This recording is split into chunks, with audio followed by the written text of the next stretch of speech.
Hey, welcome everybody. Welcome to Nova Scribes Book Club. This is the second of this series on a book called Unreasonable Hospitality. Nova Scribes is a free and open forum for visual practitioners, facilitators, and creatives. And we've recently partnered with the International Federation of Visual Practitioners. And Sarah is actually their president for the IFVP. And with that, I figure we're going to jump right into this. And we got Wayne joining us as well. So there's a shared Word document. Should be a link in there for a shared Word document. I'd ask you to join that document, and you'll see a spot inside there for your name, where you're at, an opportunity to ride a dinosaur or visit Mars. What would you do? And right now we have Christina, Wayne, and Sarah here. Sarah's the co-host with me. And Starling jumped out and probably back in a minute. So last time we went through this book. Yep, share. Oh, thank you, Sarah. I love the share word with the finger going up. Hey, do me a favor, if you would, for this book. You'll see under section 2, and there's a spot there for one word. And Christina and Wayne, since both you're here, and we don't need a shared Word document. Hey, Christina, do me a favor. One word that do me a favor in chat, if you would, and for Wayne. For this book, what is one word that describes what this book means to you? If just one word that describes what this book means for you. Just one word. Awesome. One word. It looks like Starling's coming back in. One word that describes this book to you. And Starling, sorry, we might have kicked you out of the meeting because we don't like you. It's probably what happened, because we really don't enjoy your company at all. Starling, Good. It was hey, the in chat. laptop.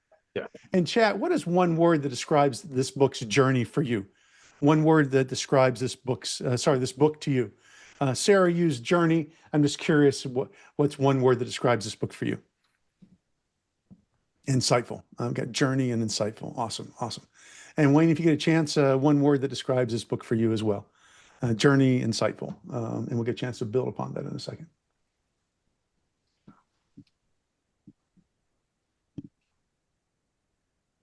So as we're going into this, I thought we'd kind of build upon what we did last time. Last time we had a discussion about what was surprising, exciting, or insightful for you.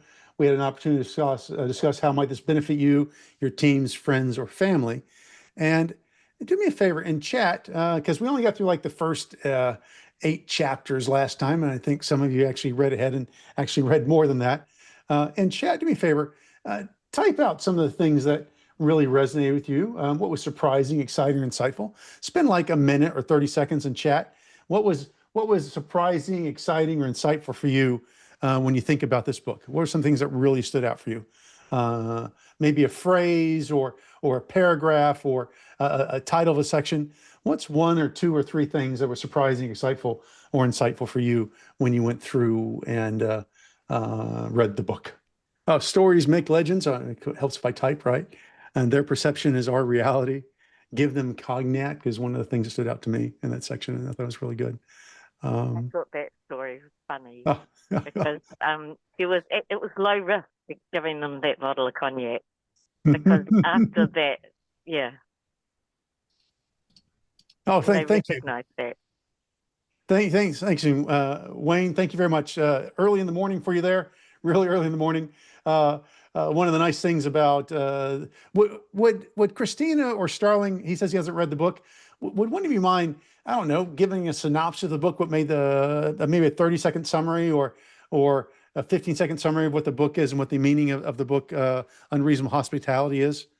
Providing a great experience, providing an outstanding experience, one that blows people's mind, it is different and very different to do, and it can really make or break if a guest comes back. I tried the 15-second mark. Oh, good. I'm trying to capture this. Guest comes back, right? How do you provide experiences that? One of the things that stuck out to me in the book, I kind of typed earlier, is this idea of legends, right? Stories create legends, and how can you create a story that then becomes a legend that people build upon? There's a couple examples in the book where that happened.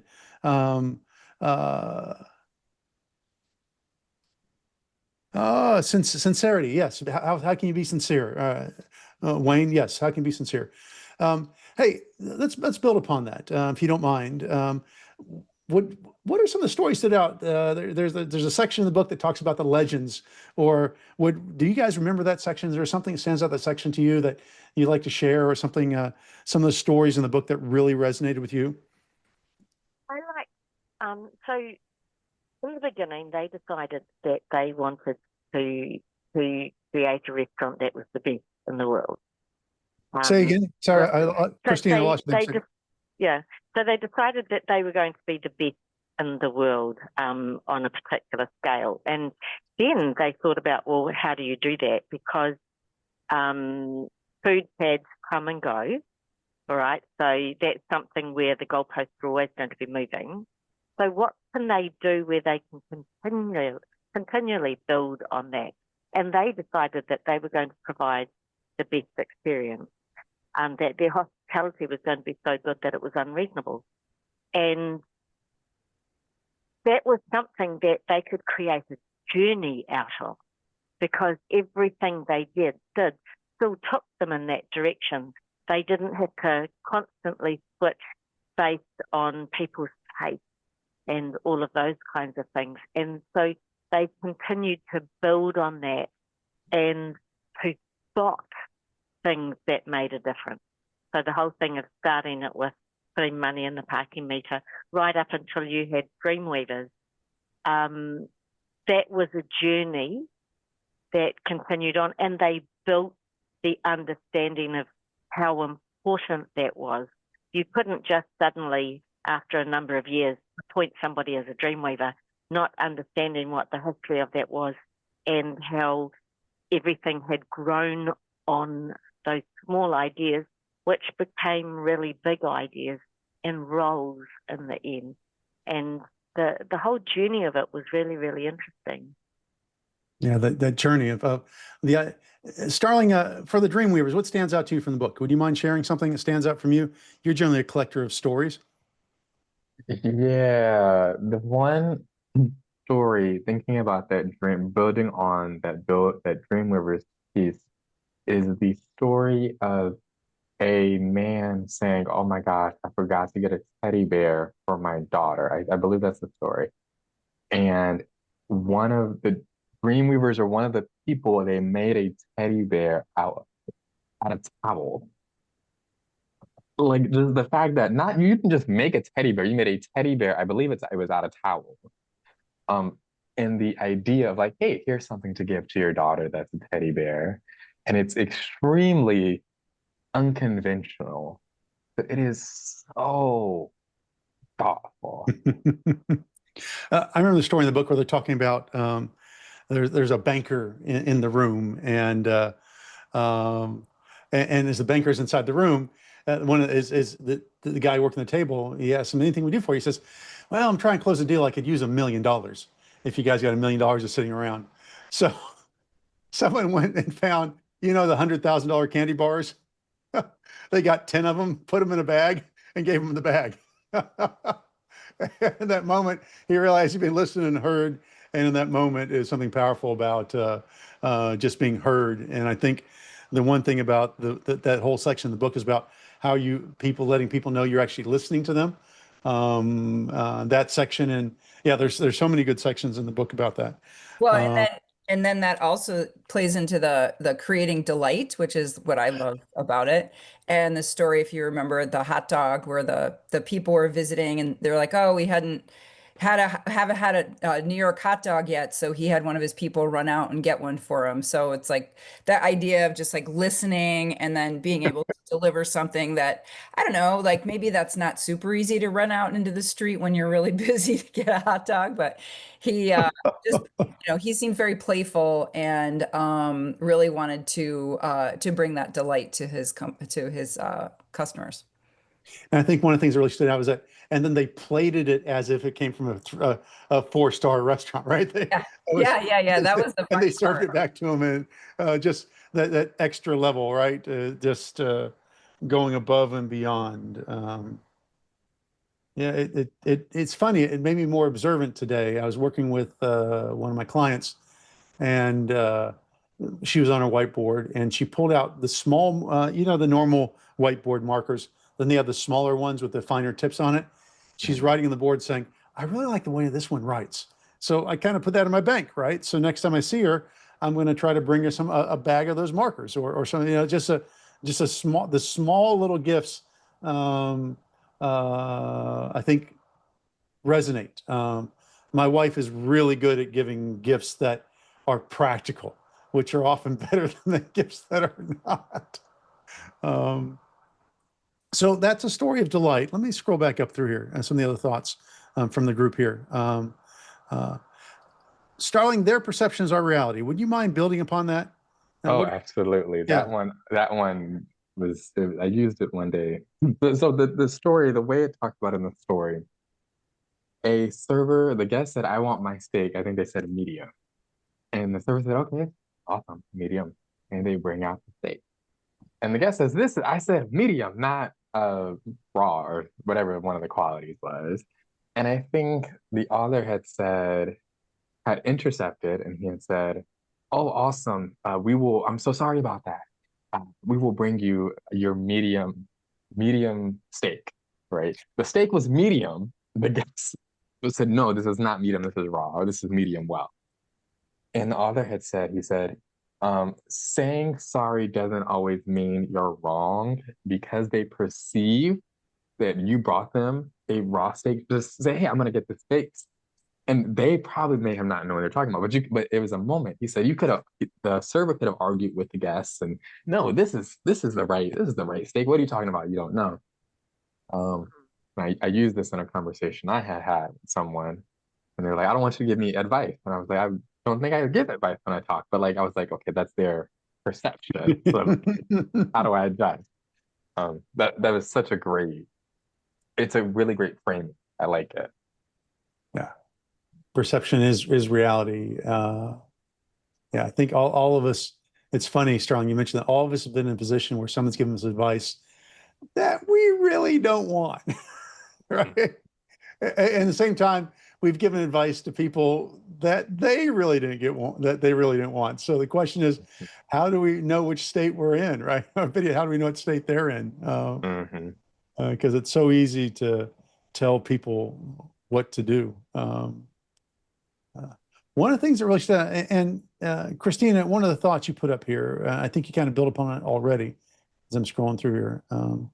They had to be the best. Is there a moment in that book where it stood out and we realized they were the best? Or was there a moment in the book that they realized they're on the path to being the best? And I'm curious, when you look at that, there's probably somewhere you say, I can see that applying to me or a point in my life. I'm curious, Christina, something you read in the book where you went, I've done that, or I've experienced that. I'm curious, Christina, from your perspective, would you mind sharing? Actually going to build on what Starling said. So the whole thing of their perception is our reality.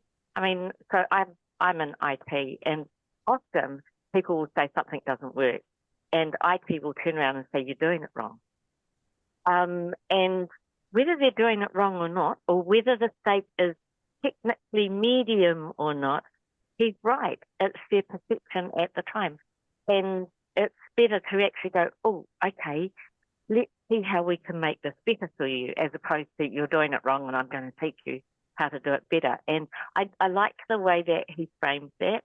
And I talked before about the whole being the best and how horrified they were to get into the top 50, and they were the 50. I could really feel for them as they got that realization, but they didn't waver from what the star was that they were aiming for. It was always about being the best, and it was not getting distracted by let's go crazy on food or anything, but because even when times got tough and in the industry there were lots of layoffs and there were lots of restaurants closing, what he did is he went back to all that earlier training he had and went, okay, where can we ease off on some things? So instead of those paper hats that they could just throw away, let's use reusable cloth ones, because of the cost savings. So let's tear down all of the other things, but not let it impact what we're doing, and still maintain that trust within your staff that actually you're the important people. We can carry on. We can bring everybody through. We just need to trim down all of these little details. I was quite fascinated by his story because he used all the things that he had learned over time, all those things where it wasn't the thing that totally lit his fire of learning how to run reports and all of those sorts of things. But later on, it was all those things that he had learned in the background, which enabled them to continue and get through the tough times. And I found that was, and also the playfulness around the things that they did. When they had to close the restaurant, they went and opened up something else somewhere else that did things a bit different, a bit lower scale and all of those sorts of things, but they still maintained momentum. They were playful in the way that they approached a lot of those things. Let's try it. Let's be playful. Let's do our best. Let's not impact on the experience that people have of us. He was very creative with that. And something he mentioned, I think one of the proudest moments in the book for him was he mentioned once that whole recession ended in 2008, 2009, he says, by the way, we didn't fire or let go any of our staff. They did talk about staff having to work less hours. They talked about having to dial back, though they realized they didn't have to let go of any of their staff because they had that vision and that drive that at some point things will change and things will be different. Let's keep moving that momentum. And the part where they mentioned they started doing that lunch service, right? They mentioned during that time frame there was what can we do in these reduced times to make people feel like they weren't negative times? And they talk about the lunch service they did, which got more people more hours, weren't making as much profit, but they said we're breaking even on it. And that had, it's all the thoughts that went through and how can we sustain this through the difficult times. And that people really remember those. speaks to his creativity, and that's the first thing everybody does is cut staff, and then that puts more work on the rest of the staff, which makes everybody overworked and really sad. They lost friends and so it's a great lesson for people in hospitality, but also people just in business, especially small businesses, where when you hear 5 people and that's 25% of your employment force, that has a significant effect on morale. So it's really amazing that he was able to figure that out, because that's really amazing creativity that he expressed there. And Sarah, one of the things you're really good, I remember you taught a workshop like 3 years ago about how to deliver products that aren't necessarily thought about as products. In some ways, I'm curious, would you mind sharing your ideas on that and where the two of these things, seems like there's intersection between this and the work you do. Oh, well, if I'm tracking you correctly, Casey, so what I do is I'm a visual practitioner, and therefore my work is mostly service oriented. And so whenever I'm working, I'm always looking for ways to create products out of the services I do. So if I draw something for an event, then I figure like, hey, how can we actually make this into something that will have impact and last beyond this? So if the service, and right now, like it's pretty slow in the visual practice world. So I've been just kind of chatting with everybody, and they're like, well, they're trying to figure out ways to make their service into a product. So like, for instance, in his business, like he could have started like a mustard company and used his employees to help produce these products. So I feel like, there are creative ways to expand your influence and how it is that you work, and especially in times when like in downturns and needing to get creative, just kind of thinking of all the different ways that you might be able to use your talents to deliver value in a different way. Value in it. I'm trying different way. Yeah. Adversity is a terrible thing to waste. Let's become creative. Is that right? Is that something from his dad? I can't remember where that saying came from, Starling. Uh, I Yeah, believe, I think it's something directly from him because it yeah, ties yeah. back to what Sarah was saying, using that service, right? How do you move something forward and move a product forward? Thinking about Mhm. adversity and how can we become innovative, right? Tying also back to what you said earlier, Casey, about that lunchbox we broke even. Nonetheless, people will remember the experience, and maybe, just maybe, 2 years down the line, they'll come back remembering that experience. Ah, it's I think one of the things, and I think Christina, Sarah, Starling, and Wayne, you know this, that it's about the conversations today or the seeds we're planting for the future. And one of the things I think Unreasonable Hospitality gets into is constantly planting seeds, and you don't know where they'll go. Uh, yes, Wayne, and building upon Wayne's thoughts about any industry should provide excellent service. The thought goes beyond this, Wayne. It says, how can you be so unreasonable in the service that you provide that people comment about it? How can you do something that is so beyond what people think that it actually makes them go, "Huh, I never expect that," or it's something they tell their friends about afterwards. I think that's one of the things they're trying to push for, at least in the book here. And because this is a Nova Scribes event, partner with the visual practitioner community, I thought it might be helpful to do a little visual practitioner stuff with y'all. And uh, everyone, do me a favor. In chat, if you would, um, I don't know, look forward a year from now, 2 years from now, 5 years from now, and just think about something that resonates with this book and where you could see this applicable in your life. If you just think of a phrase or a comment or one thing that stands out to you from the discussion, if there's one thing you could see yourself coming back to over and over and over again from this book, a quote, a phrase, something that resonated with you, do me a favor, type in chat something that, I mean, just really connected with you as you think about it in this practice of unreasonable hospitality. Um, Maybe there's a part in your life that you saw that you can apply it, but I'm just curious, something that really resonated with you.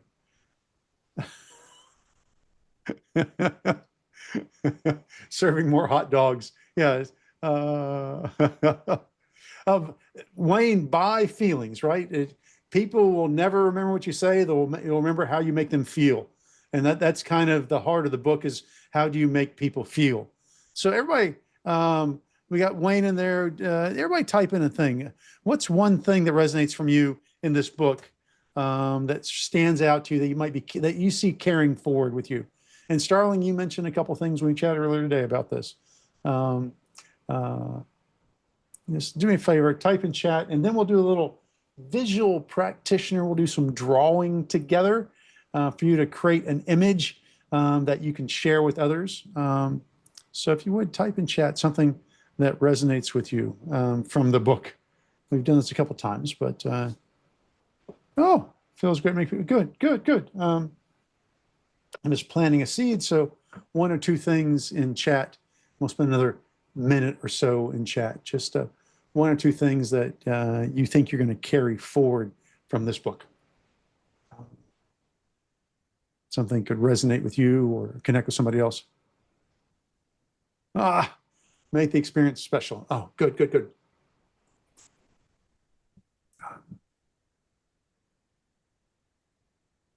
So everybody might need a pen to write with. You might need some colors. You might need some paper. You might want something a little bigger, Sarah. 8.5 by 11 tends to work. You might need a couple sheets. Oh, Starling, yes, Starling's got his yellow. He's got his standard yellow traveling book with him. We're going to do an activity called drawing together. I'm going to teach you 5 basic shapes. Not that I need to teach them to you. You guys know how to do these already. Everybody's going to need a pad to write with, and you'll probably need something to write with it on, if you would. So a pad to write with. So So everybody's got a pad and a pen, right? Everybody's got a pad and a pen. Hey, do me a favor, just start drawing some circles. Just draw some circles on there if you would. Just draw some circles. And I'm going to grab something from my printer real quick. Just draw some circles. Big circles, small circles, circles within circles. Oh yeah, circles within circles. Oh, awesome, awesome. Draw some circles. Now, everybody knows how to make a rectangle, right? Everybody draw some rectangles, if you would. So things that have 4 sides on them. Maybe do a perfect square. Maybe do a rectangle. Maybe draw your favorite building. But draw some rectangles. We got some circles. We got some rectangles. And if you're really proud, get proud of your rectangles, that's fabulous. Yep, yep. Proud of your rectangles. Now everyone draw some triangles. And Sarah's she's drawing rectangles inside rectangles, rectangles connecting rectangles. Triangle, got triangles on the tips of the rectangles. Can you draw a right triangle? Maybe an isosceles triangle. Maybe I'm leaving off rectangles, isosceles. What's the one I'm leaving off? Right triangles. What's the one? Obtuse triangle? Obtuse. Yeah. Yep. Triangles. Now you got some triangles. Do me a favor, draw a spiral if you would. Just draw a spiral. Just draw some spirals if you would. Draw some spirals going in or out or in. And this might be the most important question you're asked all day. Do you draw your spirals clockwise or counterclockwise? So we got clockwise from Sarah. What about you, Starling? Counterclockwise. What about you, Christina? This is one of each. Oh, one. Okay, good. So here's my challenge. And Wayne, do you draw this way or do you draw this way? Clockwise. Clockwise. Awesome. Thank you, Wayne. Now do a favor, draw it the other way. Go counterclockwise if you tend to draw clockwise. Draw clockwise. You go to counterclockwise. And ask yourself, does that feel a little weird drawing it the other way? You know, it feels a little awkward going the other way. Yeah. Oh, good. We're actually stretching your brain a little bit when you have it go the other way. Do me a favor, everybody stand back and cross your arms. No video, take your hands and put your hands together like this. Everyone do this. Now switch it, move everything down one. Does that feel weird? So it's the same, it's the thing. Just take it and just move it down one. It feels a little weird, right? Because your brain's not doing that. What we're trying to do is create some new mental patterns. So if you're if you draw clockwise or you draw counterclockwise, we're just testing your brain a little bit because you're used to doing it one way. And the last thing we're going to ask you to do, we're going to ask you to draw some star people. Star people look like this. You got a circle. We've already practiced a circle. And a star person, and Sarah's probably drawn a perfect star person already. Oh, Sarah, we're losing. I got a star person. Oh, yes. You can do that. I'm drawing just I'm kind of just drawing 4 corners on them, but I like the way Sarah drew an extra head. That's perfect. You can connect star people as well. You can draw 3 circles if you want. Draw one big star across and put a lot of feet down there. That's a way to make a lot of star people if you think about it, right? And perfect, Sarah, perfect. Oh, a smiley face as well. Extra credit if you drew a smiley face on there. So we taught you circles, we taught you squares and rectangles, we taught you triangles, we taught you spirals, clockwise and counterclockwise, and we also taught you the concept of people or star people. If you go in the shared Word document, you scroll all the way down, you'll see this book. What you'll see in the book is you'll see a verbal vocabulary, and I'll show you. It's going to look a little. It's going to look.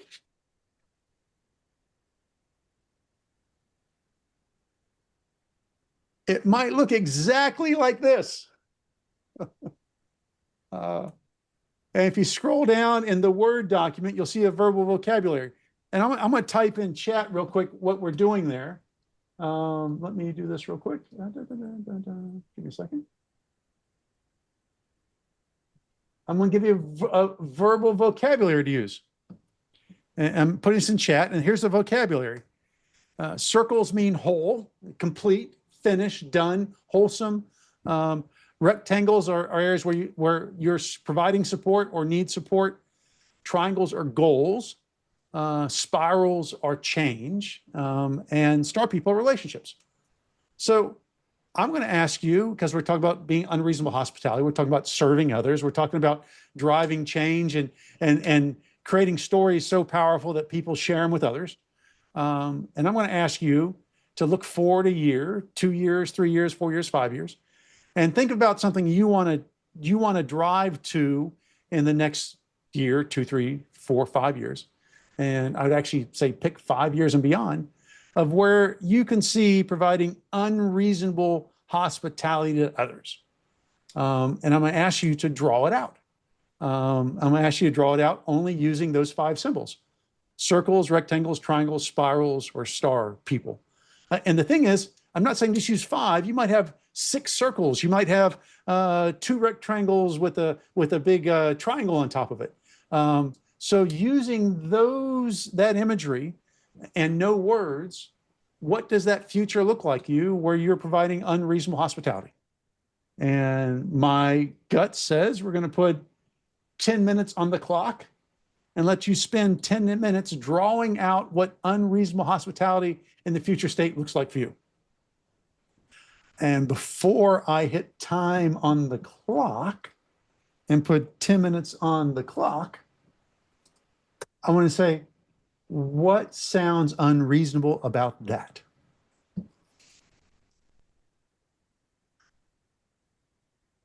Nothing. Okay. Nothing. Good. So what I will do, let me share my right screen. A little bit of I will see you back in 10 minutes, and the timer's already ticking. So in those 10 minutes, draw an image out that represents what success looks like for you in unreasonable hospitality 5 to 10 years from now. And I'll see you back in 9 minutes and 24 seconds. And that time goes by fast. That's 10 minutes. 10 minutes of drawing about what the future state could look like for you, and that time goes by fast. Yeah. So normally what you do here, you'd ask people, hey, let's go bigger. Let's go through, let's take some more time to build that out, make it bigger, make it larger, change colors, add some imagery to it. But here's the fun part. And then you go from there saying, now let's share. So I figure we just jump in and share. And the fun thing about this is you get to share and we get to interpret. When the thing is, when we interpret, my request to you is that to be quiet. You're going to want to say, as we're looking at your image, you're going to share what your thoughts are. Let us interpret what you drew. This is like interpretive art session, and let us see if we can figure out what you're trying to go with. And I'm curious, who would like to share? And Sarah, if you're speaking, we can't hear you. There you go. Oh, share. Oh. There you go. So hopefully you can see this. Oh, it's good. Oh, Great. yes. Yeah. See, oh, fabulous. Starling, Christina, or Wayne, what are you seeing from Sarah's beautiful piece of art there? People are around, they're supported by something, don't know what the something is. There's some support there. People are not alone. They're happy because they're supported. There's a little bit of change happening in the bubble they're in. And on the outside of that change, they hope to reach, outside of that change and outside of that bubble, they hope to reach the goal. Oh, so lots of goals in supporting others through change is what I'm kind of seeing. What about you, Christina or Wayne? What are you seeing? What stands out to you? Healthy relationship, walks of life. What do you see, Christina? It looked to me very much like kind of like a team together.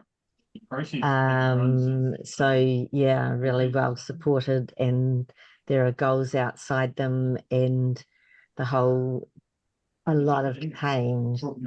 So kind of like small through to a little bit larger. Oh, helping people go from small change to large change in some ways, right? Because the change spirals seem to be quite light at one end and a little bit more defined towards the other side. And the same with the so there's kind of like a main goal, but there are also other varying sized goals. So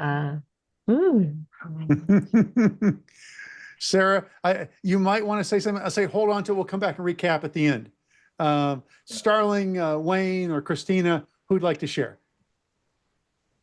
Starling, you got good. Let's see. See if we can spot. Like, can we? Oh, let's say I'll spotlight for everyone. Oh, so who'd like to interpret what Starling has done? I will say that, and this is, you said like the next 5 years. So it seems like there is an idea of wanting to be completely supported in the process of the next 5 years. I see groups of people, and some are changing. Each person has a goal that they are supported with. Two of the three up top are going to change, and the other three that aren't going to change are maybe support collaborators. And then down below, you've got a lot of support with the those two squares with change. And then it looks like one person on the bottom is the one who is really pushing that change forward. That's what I see. It's almost like Starling's at the bottom, helping. He needs support so he can support others going through change and getting their goals. Yeah. Oh, Christina, what are you seeing? Actually, I was kind of like tagging along with the way that Sarah was reading it out. How you could see how there's a whole group of people who have goals, and this is a really interesting way of drawing a picture and then interpreting it. Yes, it's pulling a lot of meaning from the things that we've drawn on there. That's quite interesting. And I'm putting in chat see. a link to the structure called Drawing Together. It's from Liberating Structures. It's the process, a step-by-step process. Wayne, what are you thinking? What comes to mind for you, Wayne? Oh, let's see. Oh, sorry. Oh, Wayne. Oh, we can't. Let me see if I can spotlight you so we can get a better. It's Replace spotlight. needs to be in front of your body. That's better. Oops. Oh, it's not working. Oh, bummer. And the light might be a little too bright too. Yeah, Yeah. light's a bit too bright. Yeah. Okay. Sorry. Oh no. Wayne will be like, I'll be back. I'll be back. Oh, shoot. Sorry, Wayne. We just the blurring of the background's just not working for us here. Well,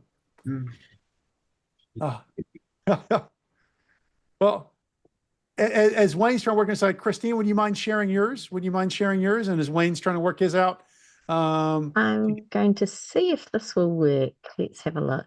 Oh, sweet. So, Downward looking camera. Let me spotlight you real quick. Let me spotlight you. Let's see how this turns out.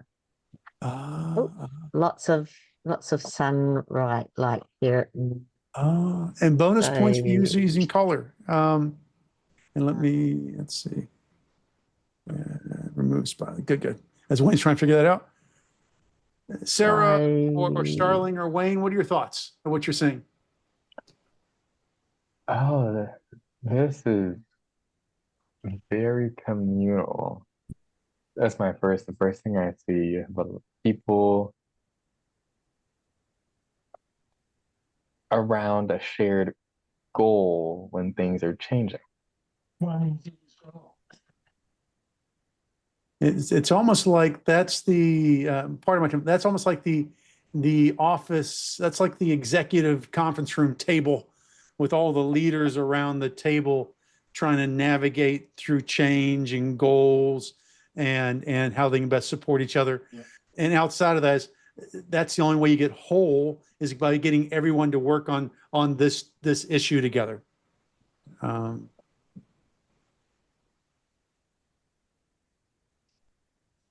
Sarah, what are your thoughts?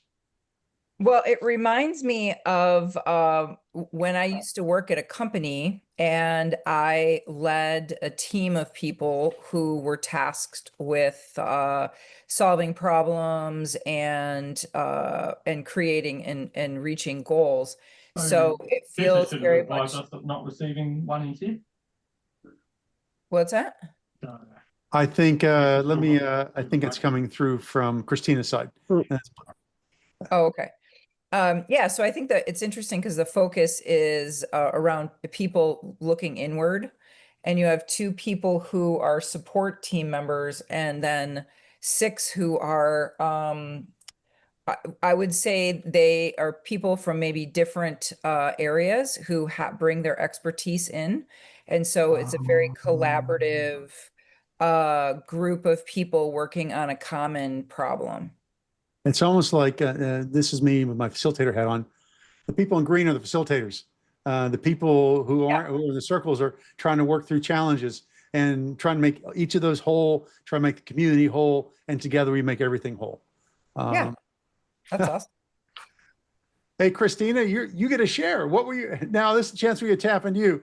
What were you, we'll go this reverse style. What were you thinking, Christina? What was on your mind when you drew this? Okay, so I have a plan for having facilitated groups, and mainly people who are living with or caring for people who have dementia. And it was all around them building memories, and so gathering around a table, bringing them their whole selves, building memories and challenges, and providing support, and also traveling through those changes. Now, as you're traveling through the changes, what were some of the things that stood out to you from what we said?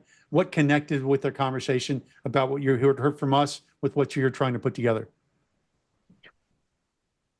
Actually, it was wonderful to hear the different ideas, because then I could look at it and go, oh, yes, I can see that. And that will help with what I'm trying to do. And I'm like thinking, the people who were support at the end, there will always be caregivers that are there as well. And so I hadn't been very focused on how I was drawing that, but I did know that people were bringing their whole selves, and they were also providing support. So it kind of like stretched my thinking a little bit. It was really great. I like that. Sarah or Starling, and this is purely voluntary, and I kind of put Christine on the spot. If you want to share what you were drawing, what you originally drew, that's great. But I'm really curious of what we said, what resonated with you on what you originally put together. I can go. So mine had the 3 star people. And so my idea was in the next 10 years, but throughout the next 10 years, this is not necessarily the goal of the 10 years, but is to create a collaboration of people who are moving through change with ideas, and we all come together to create a support for a main idea that becomes this kind of big goal.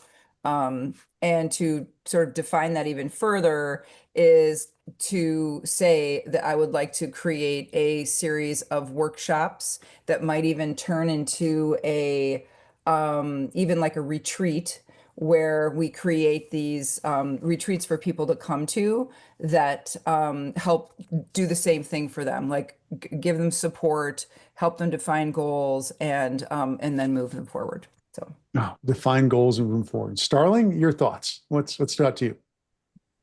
Yeah, of And course. like I said, I'm not trying to put you on the spot here. You don't have to share, but No, you're good. I love yeah. to share. So mine's, of course, is like the start. Yeah, that was the Starling. I still have my goals, and there's change around me. There's change internal, and then the next 5 years, right? Thinking about future clients working with, thinking about team members. Everybody has a goal. Some people may be changing a little more than others, and in the big picture, supporting people, not forgetting that I have my own support systems in place supporting me to then support those people. I think the big learning moment here is being thoughtful in my encounters. So how might I not just look at people, but really see people? And it doesn't have to be extremely expensive. It might just need to be thoughtful. Thoughtful. And Starling's almost like reading ahead to the last question for the night. Because I'd ask you in chat real quick, type out, hey, all of us had images, and Wayne, sorry we couldn't see yours because of the blur effect. Uh, Together, what do these drawings reveal? Right, all of us had at least a thought about where we could go and how we could benefit others. Just to spend a minute or so and typing in chat, if you would, what do these drawings reveal to you? So to ask you just to take a thoughtful moment, step back, and in chat, what do these drawings reveal? Whether you're drawing or what you said about someone else, what they said about theirs, what do these drawings reveal to you about us and this journey of unreasonable hospitality?